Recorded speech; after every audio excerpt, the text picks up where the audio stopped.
Accounting standards overview. IFRS दुनिया का सबसे पॉपुलर और वाइडली यूज्ड अकाउंटिंग स्टैंडर्ड है।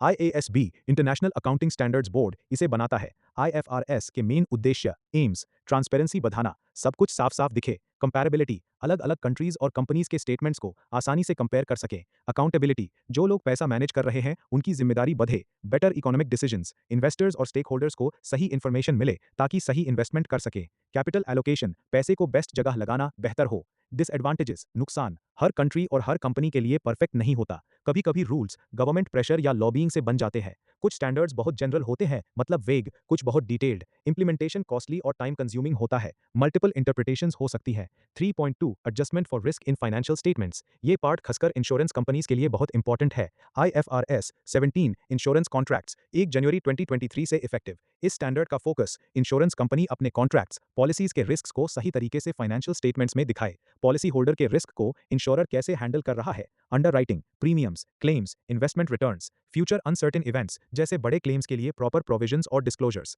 सिंपल एग्जांपल, एक इंश्योरेंस कंपनी कार इंश्योरेंस बेच रही है, आईएफआरएस 17 के हिसाब से उसको क्लियरली बताना पड़ेगा कितना रिस्क लिया है, पॉसिबल क्लेम्स, कितना प्रीमियम कलेक्ट किया और कितना रिजर्व रखा है, अगर क्लेम्स ज्यादा आए तो कंपनी पर क्या असर पड़ेगा। इसे इन्वेस्टर्स को असली पिक्चर मिलती है कि कंपनी कितना रिस्क ले रही है और उसको मैनेज कैसे कर रही है। समरी बहुत सिंपल, आईएफआरएस ग्लोबल लेवल पर एक कॉमन लैंग्वेज है फाइनेंशियल रिपोर्टिंग का, इसका टारगेट है ट्रांसपेरेंसी और कंपेरेबिलिटी बढ़ाना, लेकिन हर जगह परफेक्ट फिट नहीं होता, इसलिए कुछ डिसएडवांटेजेस भी है। इंश्योरेंस जैसे सेक्टर्स में आईएफआरएस 17 जैसे स्पेसिफिक स्टैंडर्ड्स रिस्क को प्रॉपर्ली दिखाने के लिए बनाए गए हैं। ईएफआरएस 17 इंश्योरेंस कॉन्ट्रैक्ट्स का डिटेल, ये पार्ट खासकर इंश्योरेंस कंपनीज के लिए बहुत इंपॉर्टेंट है। IFRS 17 insurance company liabilities, IFRS 17 insurance contracts को मेजर वैल्यू करने का मॉडर्न तरीका है। इसका मेन फोकस है फ्यूचर कैश फ्लोज को सही तरीके से एस्टिमेट करना और रिस्क को क्लियरली दिखाना। दो मेन कंपोनेंट्स होते हैं, 1 फुलफिलमेंट कैश फ्लोज, 2 फ्यूचर में जो बेनिफिट्स क्लेम्स देना है प्लस रिलेटेड एक्सपेंसेस का बेस्ट एस्टिमेट प्रेजेंट वैल्यू। 3 इसमें एक्सप्लिसिट रिस्क एडजस्टमेंट भी ऐड किया जाता है, नॉन फाइनेंशियल रिस्क के लिए एक्स्ट्रा मार्जिन।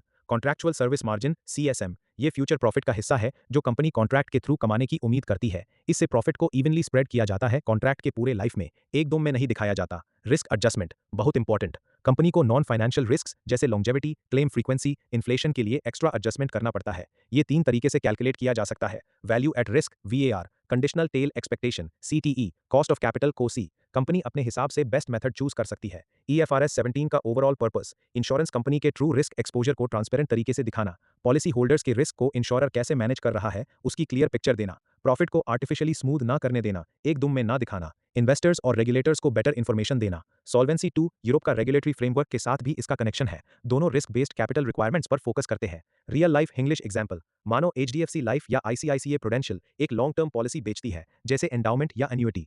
पहले पुराने स्टैंडर्ड्स में प्रॉफिट जल्दी दिखा देते थे, अब ईएफआरएस 17 के बाद उनको फ्यूचर क्लेम्स का best estimate plus risk adjustment plus CSM calculate करना पड़ेगा। अगर लोग एक्सपेक्टेड से ज्यादा जिए लॉन्जेविटी रिस्क तो रिस्क एडजस्टमेंट में एक्स्ट्रा प्रोविजन रखना पड़ेगा, इससे कंपनी की फाइनेंशियल पोजीशन ज्यादा रियलिस्टिक दिखेगी। समरी, ईएफआरएस 17 इंश्योरेंस कंपनीज के लिए एक रिस्क सेंसिटिव और ट्रांसपेरेंट अकाउंटिंग स्टैंडर्ड है। ये फ्यूचर लायबिलिटीज को सही तरीके से मेजर करता है और प्रॉफिट को कॉन्ट्रैक्ट के लाइफ में इवनली स्प्रेड करता है।